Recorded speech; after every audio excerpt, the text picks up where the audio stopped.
বাংলাদেশের চলচ্চিত্রের স্বর্ণযুগের জনপ্রিয় নির্মাতা এহতেশাম অনেক নায়িকাকে তার চলচ্চিত্রের মাধ্যমে পরিচিতি দিয়েছেন।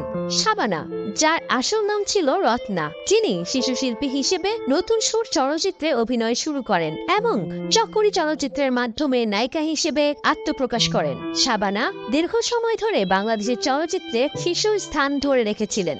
নাজমা নামের এক তরুণী চাঁদনী চলচ্চিত্রে অভিনয়ের মাধ্যমে শাবনাজ হিসেবে পরিচিতি অর্জন করেন এবং 90-এর দশকে অন্যতম জনপ্রিয় নায়িকায় পরিণত হন। শাবনূর, যার আসল নাম নূপুর, তিনি এহতেশামের চাঁদনী রাতে চলচ্চিত্রের মাধ্যমে তার অভিনয় যাত্রা শুরু করেন এবং পরবর্তী সময়ে বাংলাদেশের চলচ্চিত্রে অন্যতম সফল নায়িকা হিসেবে নিজেকে প্রতিষ্ঠিত করেন। পরিচালক এহতেশামের এমন প্রতিভা শুধু নায়িকা বাছাই বা তাদের নামকরণে সীমাবদ্ধ ছিল না, তিনি তাদের এমনভাবে উপস্থাপন করতেন যা দর্শকদের মন জয় করত। তার পরিচালিত সিনেমার নায়িকারা আজও বাংলাদেশের চলচ্চিত্রে আলোচিত ও স্মরণীয়।